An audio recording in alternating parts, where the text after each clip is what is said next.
سامعین ناظرین، infection control society آپ کو مہلک بیماریوں سے بچانے کے لیے،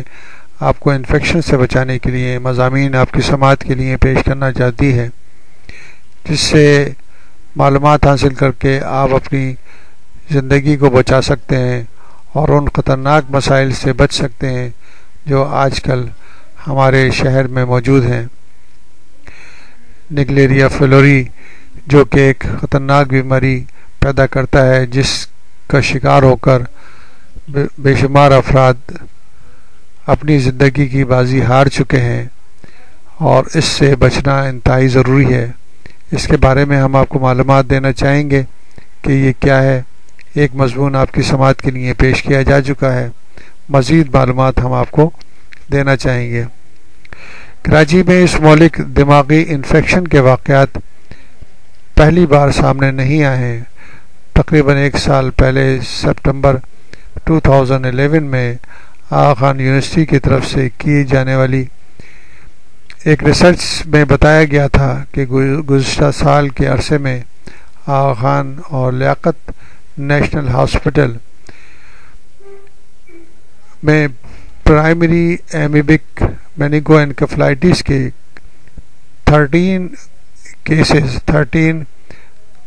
پیشنٹ اور 13 مریض لائے گئے تھے، جن میں سے کوئی بھی زندہ نہ بچ سکا۔ یہ تو ہاسپٹل تک پہنچنے والے افراد کی افتاد ہے، لیکن جو لوگ ہاسپٹل نہیں پہنچ سکتے، جو لوگ ایسی جگہ پر رہتے ہیں جہاں پر ان کی ڈائگنوسز نہیں ہوتی، ان کا تو معلوم ہی نہیں چلتا کہ وہ کس بیماری کا شکار ہو گئے اور موت کا شکار ہو گئے۔ یہ تو چند لوگوں کی افتاد ہے، لیکن اس کے علاوہ جو لوگ اس بیماری کا شکار ہو رہے ہیں، ان کی ڈائگنوسز، ان کی معلومات نہ ہونے کی وجہ سے یہ سب جو ہے نا وہ اندازہ نہیں ہو سکتا کہ یہ بیماری کتنی زیادہ تعداد میں موجود ہے۔ امریکہ کے centres for disease control and prevention کے جریدے ایمرجنگ انفیکشن ڈیزیزز یعنی کہ جو تیزی سے نئی بڑھنے والی بیماریاں ہیں، تیزی سے نئی بڑھنے والے انفیکشنز ہیں، اس کے اوپر ایک جریدہ ہے، اور اس میں شائع ہونے والی رپورٹ میں بتایا گیا تھا کہ اس انفیکشن کے پھیلنے کی وجہ بادی و نظر میں درجہ حرارت کا بڑھ جانا، گھریلو استعمال میں پانی میں کلورین کی سطح کا کم ہونا اور فراہمی آب کے نظام میں خرابیاں ہو سکتی ہیں، جو کہ ہمیشہ سے موجود ہیں اور اس کی طرف کسی کا خیال نہیں جاتا، اس کی طرف کسی کا دھیان نہیں جاتا۔ اس موقع پہ آغا خان یونیورسٹی کے ایسوسیٹ پروفیسر اور consultant پیراسائٹولوجسٹ doctor Muhammad Asim bag نے بتایا کہ ابتدائی میں انفیکشن اگر گرفت میں آ جائے اور علاج شروع کر دیا جائے تو مریض کے بچنے کے امکان ہو سکتے ہیں۔ تاہم آغا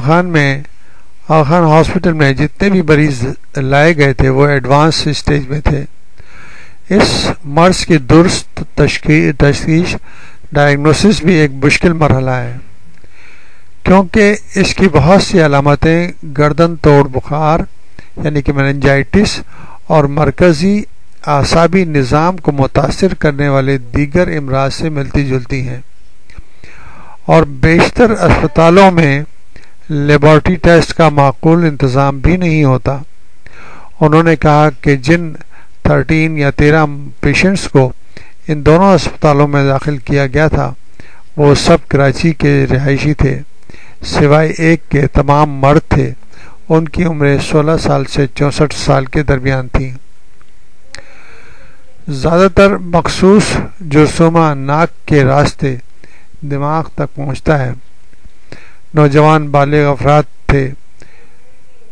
صرف ایک مریض نے اعتراف کیا کہ وہ سوئمنگ پول میں دلچسپی رکھتا تھا۔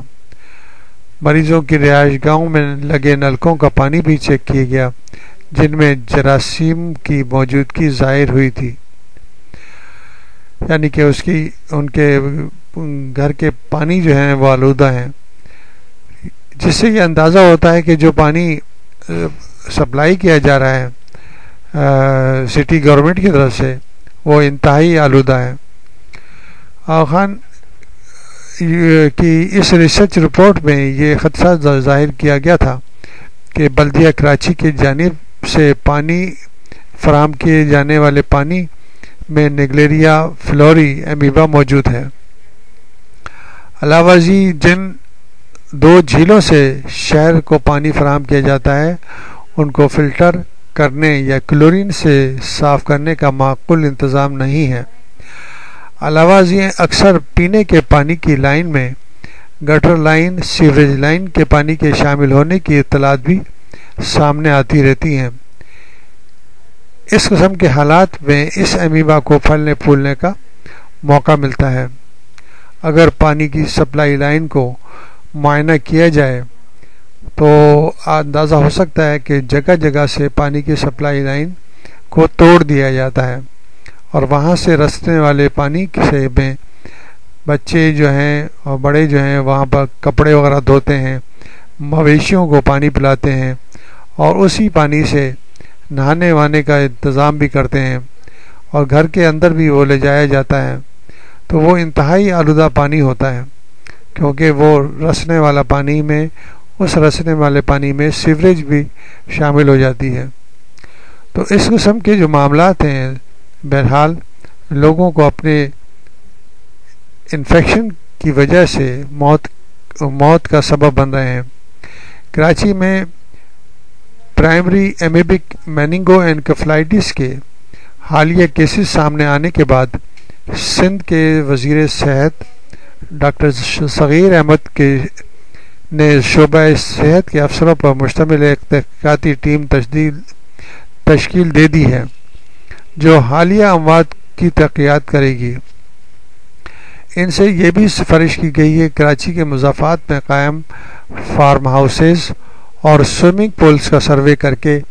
وہاں صاف پانی کی فراہمی کو یقینی بنایا جائے اور گھروں میں فراہم کیے جانے والے نلکوں کے پانی کی بھی فلٹریشن اور کلورائزیشن پر توجہ دی جائے۔ دماغ کھا جانے والے یہ جراثیم، دماغ کو سڑانے والے یہ جراثیم نیگلیریا فلوری سب سے پہلے 1960 کی دہائی میں آسٹریلیا میں دریافت ہوئے تھے اور 1995 سے لے کر 2004 کے درمیان صرف امریکہ میں 23 افراد اس جراثیم کے باعث پرائمری امیبک میننگو انکفلائٹس میں مبتلا ہو کر ہلاک ہو گئے تھے۔ بہرحال یہ معلومات بڑی ہولناک ہیں اور بڑی تکلیف دینے والی ہیں۔ اس پر ہر ایک کی نظر ہونی چاہیے۔ جو لوگ بھی اس مضمون کو سن رہے ہیں ان کو چاہیے کہ وہ بہتر طریقے سے دوسروں تک بھی یہ انفارمیشن پہنچائیں کہ یہ جو ہمارے پانی کے روزمرہ کا استعمال ہے اس کو کس طرح وہ محفوظ بنایا جا سکتا ہے، کیونکہ آپ پینے کے پانی کو تو ابال کر استعمال کر سکتے ہیں، مگر نہانے کے دوران یا وضو کرنے کے دوران ناک میں تو بہرحال پانی ڈالا جاتا ہے۔ اگر اس پانی میں امیبا موجود ہے تو وہ ناک کے اندر چپک جائے گا اور ناک کے اندر جو ہے باریک باریک نسیں اعصاب جو ہیں دماغ تک جاتے ہیں، وہ سونگھنے کے اعصاب ہوتے ہیں، باریک باریک سوراخوں کے ذریعے یہ دماغ کی کیویٹی تک پہنچ جاتے ہیں۔ تو اگر امیبا وہاں پر پہنچ جائے، ناک کی سطح پہ پہنچ جائے تو بہرحال وہ ان سوراخوں کے ذریعے دماغ میں پہنچ سکتا ہے۔ تو اس کو بھی احتیاط سے استعمال کرنا انتہائی ضروری ہے۔ ضروری نہیں کہ ناک کے اندر پوری طرح پانی کو اندر تک پہنچایا جائے۔ بہرحال یہ مسئلہ بہت ہی گمبھیر ہے اور اس سے بچنے کے لیے احتیاطی تدابیر اختیار کرنا ہر ایک کے لیے ضروری ہے تاکہ اس مرض سے بچا جا سکے، جو کہ اگر ہو جائے گا تو موت واقع ہونا ضروری ہوگی۔ تو ان اموات کو بچایا جائے اور لوگوں کی زندگیوں کو بچایا جائے تاکہ جو مسائل پیدا ہو رہے ہیں ان سے لوگ جو ہے نا ہلاک نہ ہو سکیں.